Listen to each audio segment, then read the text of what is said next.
Okay, we left off with Zinkoff not going to field day, and he ends up going up to the lady, the mailman lady, her house, and she invites him inside. So the next chapter, chapter 21, is called Something Hard and Thorny. It takes her a long time to climb from the top step into the living room. You can get the door, she says. He closes the door. It is dark inside, not as dark as his cellar, but dark for a house. No lights are on. So, she says, and he waits for the rest, but that's all there is. So, she repeats it quite a few times as she makes her way across the living room. She sets the 4 legs of the walker out ahead of her, then catches up with her own 2 feet. 6 legs she has, the world's slowest gallop. And then she heads into the dining room. So, it takes her as long to cross the living room and the dining room as it takes him to walk to school. So, what would you like? What would he like? Not much, really. Take away today, and his life has pretty much been good. Then it hits him. Oh, they're in the kitchen. She's talking about food. Snickerdoodle? He says. It's the first thing that comes to mind. She stops. He stops behind her. She cocks her head to one side. Snickerdoodle? I haven't heard that word in ages. My mother used to make snickerdoodles. He tries to picture the old lady with a mother, and he can't. My mother makes snickerdoodles, he tells her. No, she doesn't, she says. They don't make them anymore. Well, she does, he says. No, she says firmly. Yes, he says equally firmly. He's feeling a little annoyed. She seems to be staring at a leg of the kitchen table, and she shakes her head but says nothing. She turns forward in the walker. Well, she says, I don't have snickerdoodles. She continues on across the kitchen. You'll have to ask for something else. Something else? He can't think of many things he would like to eat, but he tries to remember that he's not in a restaurant and he's not at home. A sandwich? He offers. A sandwich. She repeats his words so carefully, he wonders if she knows what a sandwich is. He has never been so close to a very, very old person before. He wonders how much there is that such a person does not know. A sandwich. A sandwich. She repeats as she continues to her frozen gallop across the kitchen. The back legs of the walker land first with a rubbery thud. The front legs then catch up, shushing of her own slippers on the linoleum. Thud, thud, shush, shush. A sandwich. He plops into a chair. He is almost woozy from slowness. She stops at a metal cabinet. How about peanut butter and jelly? She says. Do children still like peanut butter and jelly? He has long since outgrown peanut butter and jelly. What he would really like is a pepper and egg sandwich like his mother makes with spicy brown mustard, but he guesses that is out of the question. Sure, he says. She fusses in the cabinet, fusses in the refrigerator. She finds the peanut butter. Can't find the jelly, she says. Today we'll have to pretend jelly. How would you like that? He's ready to agree to anything. Okay, he says. She is so slow, so deliberate in every movement that she sees things he has never seen before. He had not known that there were so many steps to spreading of peanut butter on a slice of bread. Is this how things appear to the waiting man, a world in slow motion? After what seems like hours, she heads for the table, pushing the walker with one hand, holding a plated sandwich with the other. When she lays the plate on the table and heads back for the second sandwich, he jumps up. I'll get it. She transfers herself from the walker to a chair, and at long last, they set to eating. I'm pretending my jelly is gooseberry, she says. She is the color of white mice. Pink scalp showing through her white hair, pink eyelids. Her eyes are watery, but she's not crying.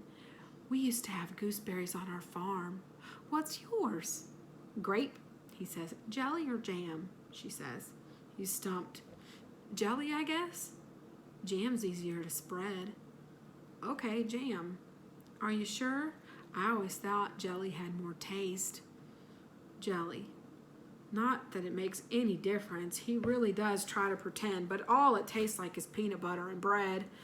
He's glad they're in the kitchen. It's not as dark as the rest of the house. The sandwich halves are in the shape of triangles. He likes it that way. It seems special.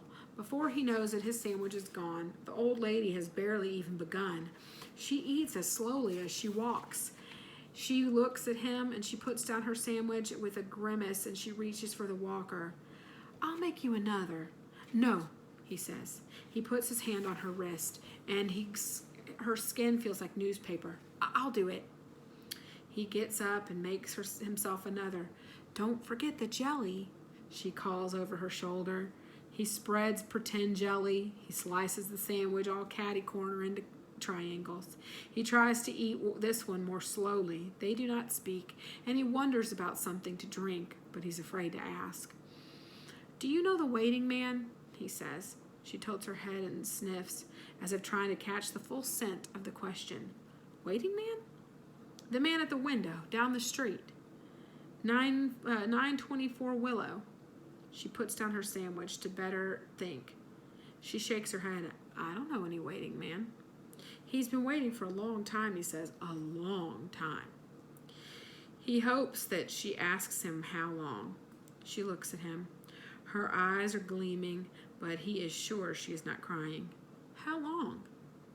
Suddenly he realized the number is not handy. His father had originally said 32 years. That was in second grade. He's in fifth now. 3 years, 32 plus 3. He stares at her like stones. He drops each sound into those uncrying eyes. 35 years. She does not seem impressed. She picks up her sandwich and takes a bite and chews for a long time. Her eyes drift away toward the living room, beyond. What's he waiting for?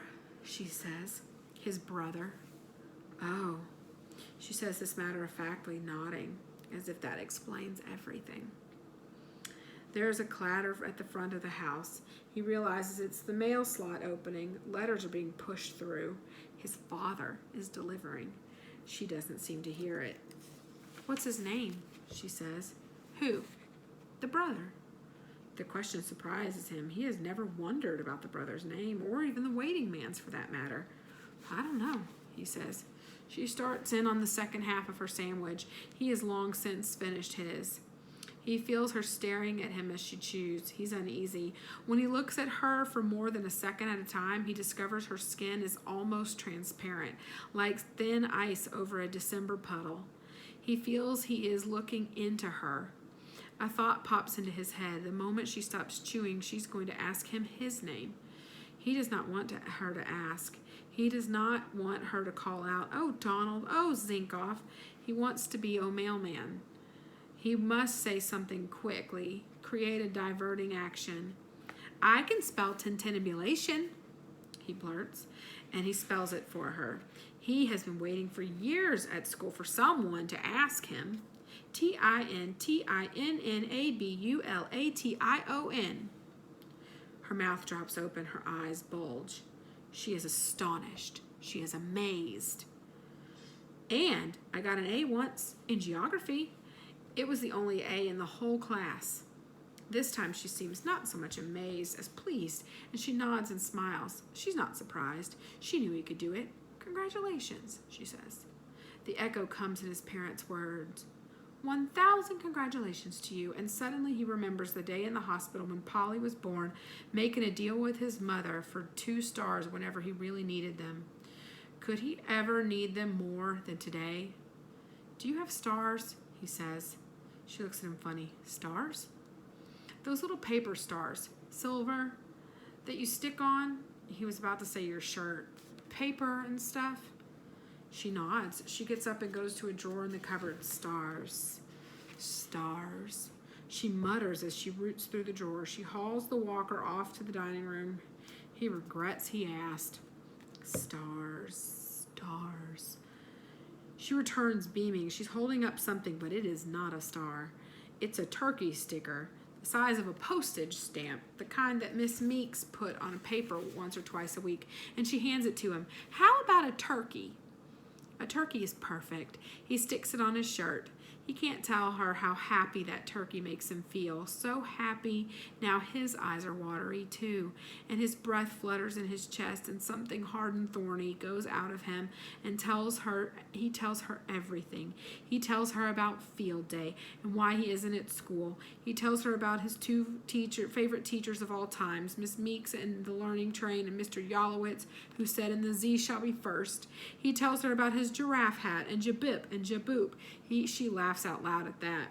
And the giant cookie for Andrew Orwell, and Hector Benz and his earwax candle. He tells her about field day again, and how the clocks what the clock said, and what Gary Hobbins said, and he tells her about the goal he scored for the Titans, and what happened when he closed the door behind him in the cellar with the furnace monster, which, heaven help him, he still half believes in. On and on he talks, scooping the fruit out of his life and dropping it into her lap. He gives her his lucky pink bubblegum stone. She rubs it against her dress and gives it back. Through his tears, she is blurry, ghost-like. Her white hair sits upon her head like a puff of cotton. The kid he has always known himself to be seems to be napping nearby. When he wakes up, he is on the sidewalk. The lady is calling, "Bye, mailman," from the step. And the sun is bright beyond the row house roofs. School is over. Knapsack kids are racing home. The air feels cool and new. The air feels good upon his face. All right. And that is chapter 21. So we have a few chapters that are left, and what I'm going to do is I'm going to keep updating the virtual classroom, and I'm going to keep reading this book. So what I'd like you to do is, if you want to save the link that's to my virtual classroom, save it in your email, save it somewhere where you can keep accessing it. I'm also probably going to put it on the PTA Facebook page. If you aren't already following that, you can have a parent go to that and follow that. I'm going to update it there as well. So I'm going to keep trying to read this. We've probably got a few more weeks until I'm done with the book. So since our end of the year is a little different, I've not been able to finish it. So thank you guys, and I will keep reading. All right, bye.